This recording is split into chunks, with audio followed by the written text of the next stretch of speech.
राधे राधे। आज हम चर्चा करेंगे छठे नवरात्रि के विषय में। आप सभी प्रभु प्रेमी जो कि नवरात्रि का व्रत रख रहे हैं और माँ की पूजा कर रहे हैं, माँ की आराधना कर रहे हैं, उपासना कर रहे हैं, हम सभी के लिए श्रेष्ठ समय है नवरात्रों का, जिसमें हम आदिशक्ति की पूजा कर सकते हैं। और शक्ति के बिना, अगर नेत्रों में देखने की शक्ति न हो, श्रवणों में सुनने की शक्ति न हो, पैरों में चलने की शक्ति न हो, दिमाग में सोचने की शक्ति न हो, तो हम किसी काम के नहीं। वैसे ही इस ब्रह्मांड को चलाने के लिए एक परम शक्ति की आवश्यकता होती है।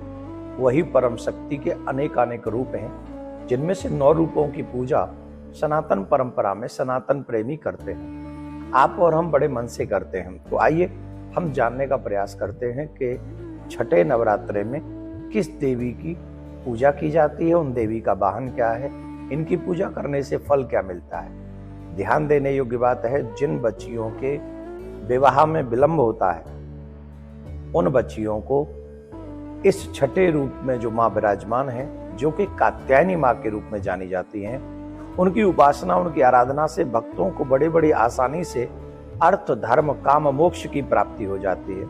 चारों ही फल सहज में प्राप्त हो जाते हैं। उससे रोग, शोक, संताप और भय भी नष्ट हो जाते हैं। जन्मों जन्मों के पाप जो हैं वो सहज में ही नष्ट हो जाते हैं। इसलिए माँ कात्यायनी की पूजा हम सभी को करनी चाहिए। इनकी 4 भुजाएं हैं। दाईं तरफ का ऊपर वाला हाथ अभय मुद्रा में है तथा नीचे वाला हाथ वर मुद्रा में है। माँ की बाईं तरफ से ऊपर वाले हाथ में तलवार है और नीचे वाले हाथ में कमल का फूल है। इनका वाहन भी सिंह है। इनका स्वरूप अत्यंत भव्य और दिव्य है। ये स्वर्ण के समान चमकीली हैं और स्वयं बहुत ही सुंदर हैं, प्रकाशवान हैं। माँ कात्यायनी की जो कथा है प्राकट्य की, वो भी ध्यान से सुने। इस देवी को नवरात्रि के छठे दिन पूजा जाता है। कात्य गोत्र में विश्व प्रसिद्ध महर्षि कात्यायन ने भगवती माँ परम्बा की पूजा करी थी, तपस्या करी थी और उनसे पुत्री के रूप में वरदान प्राप्त किया था कि मुझे एक पुत्री प्राप्त करनी है। तो माँ अम्बा ने यही कहा था कि कहाँ मेरे समान कोई पुत्री तुम्हें प्राप्त कराऊं, मैं स्वयं आपकी पुत्री आकर बनूंगी। तो स्वयं उन्हीं के घर में पुत्री के रूप में उन्होंने जन्म लिया था, इसीलिए वो देवी कात्यायनी कहलाई। इनका गुण शोध कार्य है, इसलिए शोध करती हैं ये माँ। इनका गुण है विशेष तौर पर। तो आजकल आधुनिक युग में जहाँ साइंटिस्ट की हम लोग चर्चा करते हैं, और वाकई हमारे देश में साइंटिस्ट बहुत बड़ा काम भी कर रहे हैं, तो जहाँ साइंस की बात और साइंटिस्ट की बात होती है, ऐसे लोगों को जो साइंस में अपना भविष्य बनाना चाहते हैं, उन्हें कात्यायनी देवी का पूजन अवश्य करना चाहिए। उन्हें कात्यायनी देवी के मंत्रों का जाप करना चाहिए, जिससे वो अपने उच्चतम लेवल पर पहुंच सकते हैं। इसमें कोई दो राय नहीं है। और ये जो है ब्रज की भी देवी हैं। आपको याद होगा, इनके विषय में हमने बताया है कई बार। ब्रज की गोपी जब पर ब्रह्म को अपने प्रेमी के रूप में, पति के रूप में प्राप्त करना चाहती हैं, तो इन्हीं देवी का पूजन उन्होंने किया है। कात्यायनी देवी का ही पूजन किया है। भागवत में इसका वर्णन है, 10वें स्कंद में इसका वर्णन है।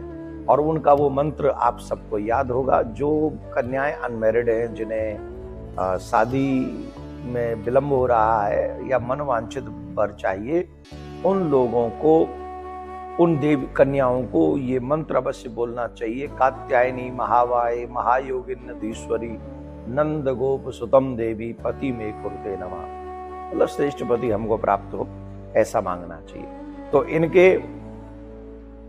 इनको माँ को कौन सा पुष्प पसंद है, तो वही गुड़हेल का पुष्प और लाल पुष्प इनको पसंद है। तो माँ को गुड़हेल का या कोई भी लाल पुष्प उनको अर्पण करना चाहिए।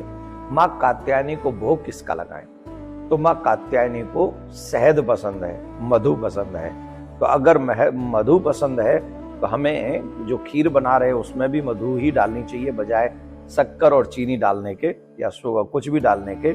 मधु डालकर उसको मीठा करना चाहिए। तो आप लोग सभी कात्यायनी माँ के इस रूप को पूजें, इनकी पूजा करें और छठे नवरात्रे में माँ कात्यायनी